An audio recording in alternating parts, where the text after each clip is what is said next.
Un saludo muy especial al doctor Jesús Alfonso Flores, de la Autónoma de Occidente, al compañero Rubén Darío Palacios, muchísimas gracias, a todos los demás integrantes que han acudido a este espacio, que me permite hoy compartir con ustedes con sencillez y al mismo tiempo con alegría lo que han sido aproximadamente 40 días frecuentando Puerto Resistencia, y a raíz de esta experiencia hoy poder compartir con ustedes este texto que tiene como título Cinco gritos en torno al paro nacional, una mirada desde Puerto Resistencia. Quisiera comenzar con afirmar que si miráramos lo que sucede en Colombia como un paro nacional, daría muy poco como para escribir un libro. Pero más que un paro nacional, estamos ante un estallido social. Y este estallido social nos permite intentar aproximarnos a lo que ha sido la magnitud, la duración y la participación en casi todos los niveles de nuestra sociedad. Durante estos 40 días, aunque el paro ya marca 57, no pude estar los primeros 2 días, como también en esta última semana, a causa pues de la pandemia y efectivamente por estar en un proceso de recuperación, así que me excuso si la voz no sale tan clara. Pero entonces estos 5 gritos, ¿de dónde nacen? Primero que todo, de una experiencia que se apoya en 3 pilares. El primer pilar es la presencia, donde por asignación del señor arzobispo se me pide representar la comisión humanitaria de la Arquidiócesis de Cali en Puerto Resistencia, al igual que otros integrantes, sacerdotes, laicos y laicas, para hacer una presencia de iglesia. El segundo pilar, mediante un ejercicio de escucha. De hecho, desde los primeros días, en varias ocasiones me preguntaban, padre, ¿va a hablar? Y yo siempre decía, he venido para escuchar. Y tercer pilar fue el acercamiento, que podría también traducirse en tender puentes, pero no puentes estratégicos institucionales, sino puentes de confianza. Y a raíz de estos 3 pilares, presencia, escucha y tender puentes desde la confianza, me permitió descubrir desde Puerto Resistencia una realidad donde se refleja una problemática, no solo de un punto, sino de una nación y un problema que abarca hoy la humanidad. Y mis puntos de lectura se convirtieron en la cotidianidad, donde empecé a ir más allá de lo que escuchaba, lo que veía, y allí me encuentro con un pequeño inventario de las huellas de tantos hombres y mujeres que desde el 28 de abril han transitado por Puerto Resistencia. Segundo, los labios, bien sea con palabras pronunciadas o labios en silencio de tantos hombres y mujeres, niños, jóvenes y adultos, que de una u otra forma están lo que decían como también lo que no decían. Por eso también me puse a entender los silencios, a interpretar los murales en torno a lo que se vivió en Puerto Resistencia, las pancartas, los escudos artesanales de los jóvenes de primera línea, los bastones de mando de las comunidades indígenas, los colores de las chivas que durante muchos días transitaron por Puerto Resistencia, la memoria de los caídos, que hoy sus nombres reposan en un monumento que permanece en este instante en Puerto Resistencia, quise leer y entender el lenguaje de las camisetas blancas, como también las camisetas tricolor, que más allá de la selección han ido adquiriendo un lugar muy especial dentro de una construcción patria.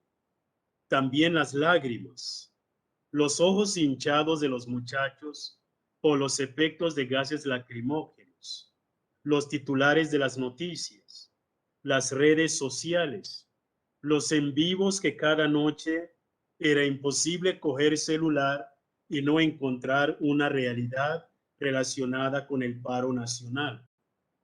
La dinámica de los bloqueos, tan complejos como bultos llenos de piedras, como bloqueos al mismo tiempo simbólicos de tan solo una cinta amarilla, pero más que todo un lenguaje y una dinámica que nos demuestra una realidad de fondo. Las capuchas de los muchachos. Y me acuerdo en una de las pancartas que decía, la capucha es por la cucha. El temor de los jóvenes exponiéndose, pero en el fondo también trayendo consigo la preocupación por lo que le puede pasar también a sus familiares. Y así sucesivamente, y entonces me fui encontrando con tantos elementos que yo dije, algo está pasando en Colombia, algo está pasando en Puerto Resistencia, y desde Puerto Resistencia empecé a encontrarle el sentido a cada uno de estos signos y luego hacer un tejido que me permitió trazar 5 clamores, estos 5 gritos que se traducen en los 5 capítulos del libro que esta tarde ponemos en sus manos. El primer grito es sobre la reforma. El segundo grito sobre la resistencia. Tercer grito, nos están matando. El cuarto grito, ¿hasta cuándo? Y el último, acampar hasta que aclare. En estos 5 gritos o clamores se condensa una reflexión profunda, porque esta experiencia me ha permitido encontrar en Puerto Resistencia más que un espacio, una realidad. Y esta realidad reposa en una representación demográfica y territorial que demuestra la prolongación de una resistencia proveniente del Pacífico colombiano, como también del suroccidente colombiano. Es la prolongación del grito de un pueblo que ha sufrido durante mucho tiempo. Y de esta manera entonces, ahí se constata lo que pudo haber sido la razón por la cual la Fundación de Cali siempre se ha analizado como un escenario de disputa por el poder político, administrativo y económico. La pregunta de fondo que plantea el texto, como también lo han planteado otros analistas, es ¿por qué Cali? Y al preguntarnos por qué Cali, indispensablemente nos vemos trasladados a Puerto Resistencia. Este punto atravesada por 4 vías. La Simón Bolívar, que hacia el sur es la Panamericana y luego nos conecta con el interior del país, pero también atraviesa allí la vía que conecta el oriente con el occidente. En este lenguaje simbólico, el texto nos demuestra cómo estas vías han traído y han llevado de Cali para el resto del mundo historias, necesidades, saberes, conflictos, esperanzas, tradiciones y aspiraciones. Hay una experiencia interseccional. Ahí convergen también tensiones. Allí en Puerto Resistencia, tensiones entre lo local y lo nacional, tensiones entre lo rural y lo urbano, tensiones entre lo legal y lo ilegal, la diversidad étnica cultural, los estratos sociales, económicas, que todo ello desde luego se traduce en una hibridez cultural. Y esta hibridez cultural se traduce también en una tensión donde lo negro y lo indígena comienza también a incomodar en cuanto su presencia en una metrópolis como Cali evoca deudas históricas, como también el comportamiento colonial de aceptación y rechazo por parte del sistema. Y allí se logra desde luego intuir en cada una de estas manifestaciones un problema complejo de una gobernabilidad híbrida, experiencias traídas desde la configuración de las comunidades indígenas, los consejos comunitarios provenientes desde el norte del Cauca, el Pacífico colombiano, como también el suroccidente colombiano. Y esta simbiosis, desde luego, plantea una realidad muy compleja que hace que sea imposible hoy día abordar el tema sin que se tenga en cuenta la matriz cultural y la diversidad de una gobernabilidad híbrida, que implica otras lógicas, que implica lecturas propias de cómo estas comunidades vienen viviendo una resistencia de más de 50 años y que ahora se condensa en un punto de la ciudad que conecta el occidente con el oriente, el norte con el sur, sin olvidar las dos cunas de la conflictividad colombiana, como es Llano Verde, muy cerca a Puerto Resistencia, como también Potrero Grande, donde conviven víctimas y victimarios. El oriente de Cali, una realidad netamente juvenil y que pide a grito no solamente la superación de una crisis social, sino la escucha de un clamor.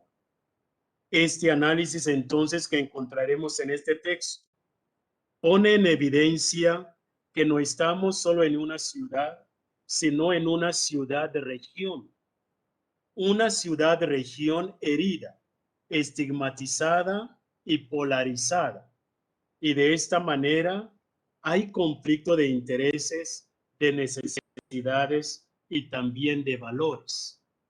Luego pone en evidencia que se trata de una ciudad joven, una ciudad negra, que ha traído al momento coyuntural estos gritos que no nacieron el 28 de abril, sino desde mucho antes.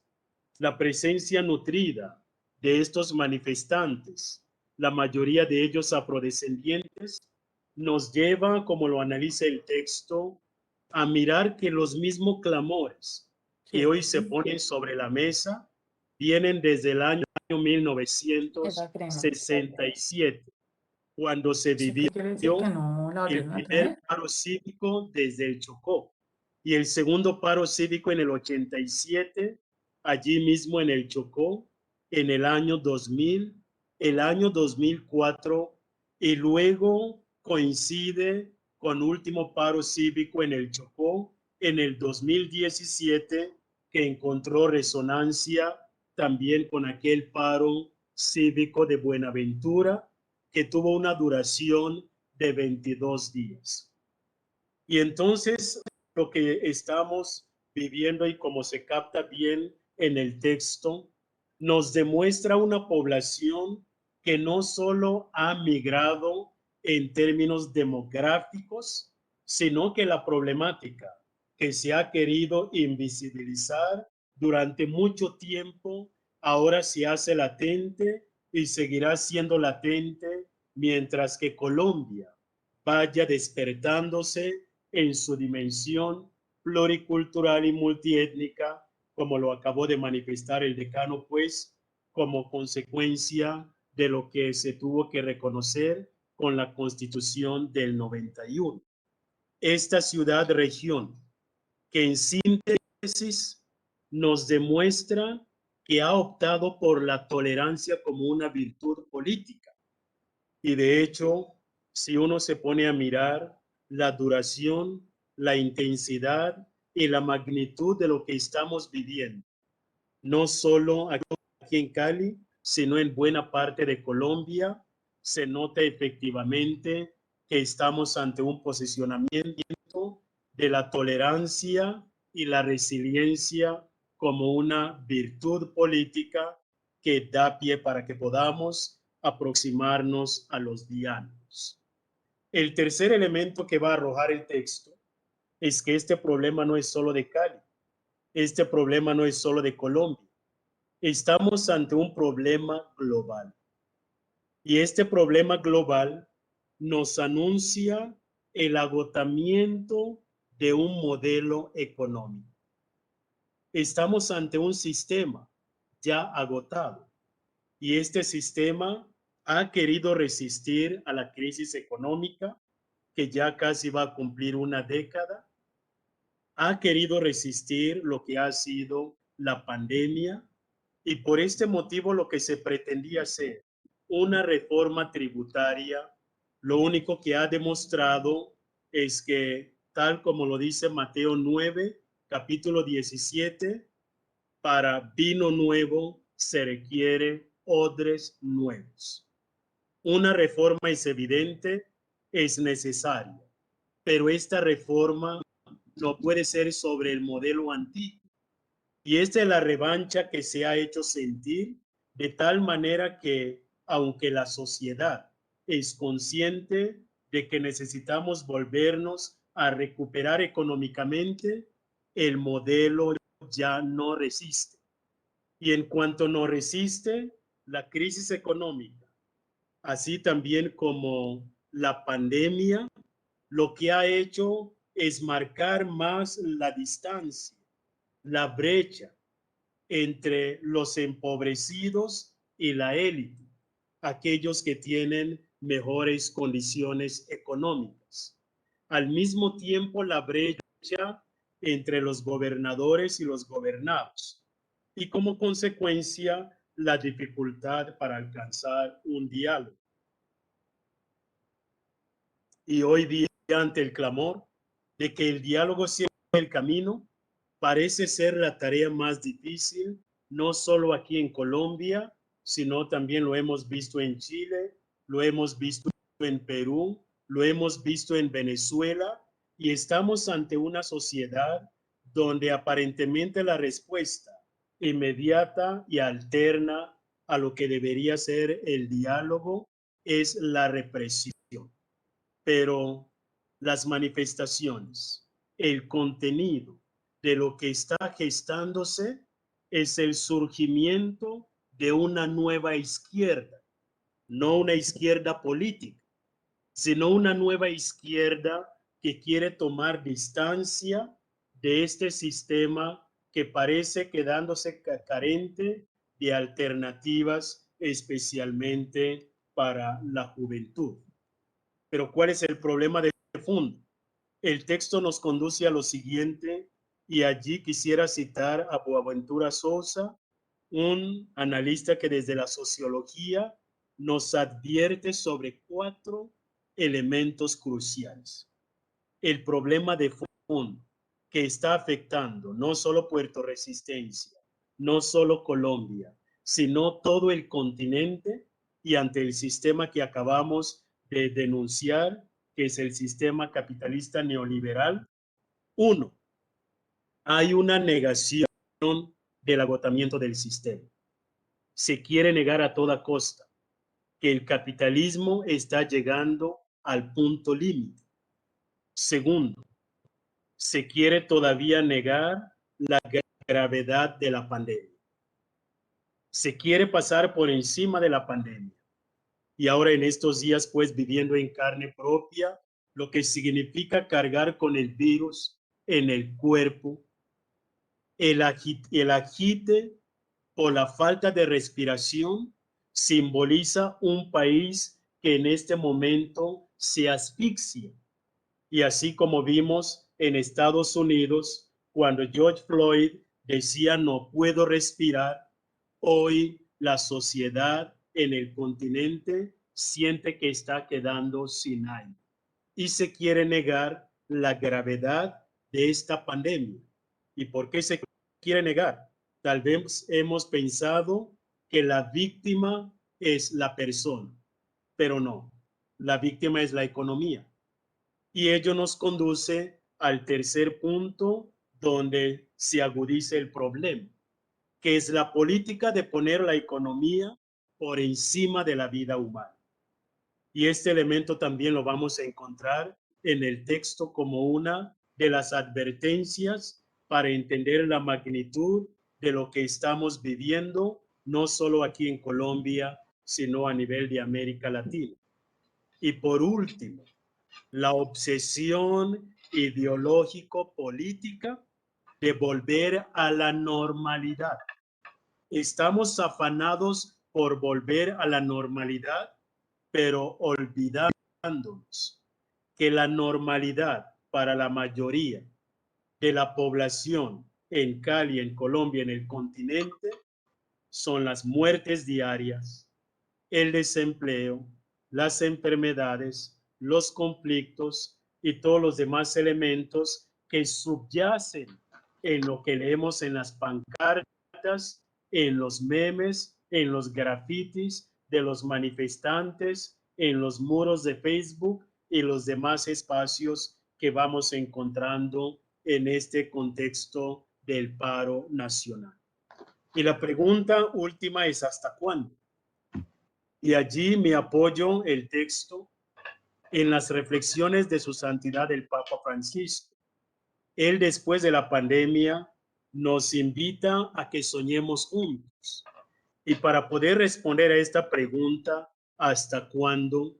El texto afirma claramente, sabemos que el paro nacional comenzó el 28 de abril, pero no sabemos cuándo termina. Pero sí desde la fe podemos afirmar hasta cuándo. 1. Hasta que recuperemos nuestra esencia como humanos. 2. Hasta que aprendamos del pasado. 3. Hasta que seamos guardianes de nuestros hermanos. 4.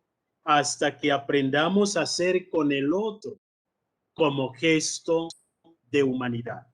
Luego, hasta que soñemos con una sociedad sin fronteras. Y ello implica pues superar la matriz colonial de clasismo, de racismo y toda forma de discriminación o segregación en la sociedad y en el planeta. Luego, hasta que promovamos una política basada en el bien común. Después, hasta que pasemos de la mesa de diálogo a la cultura de diálogo.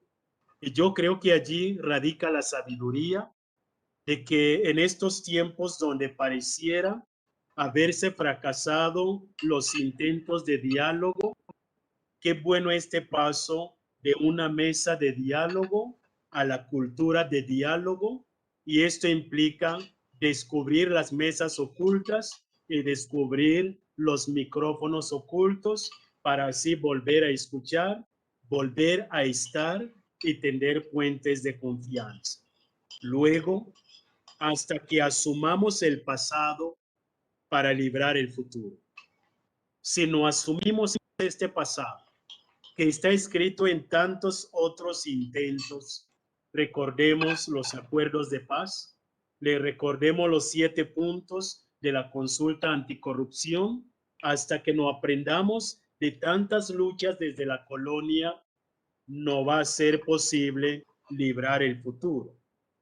¿Y cómo no descubrir la dimensión espiritual de la amistad social y de todo ejercicio político?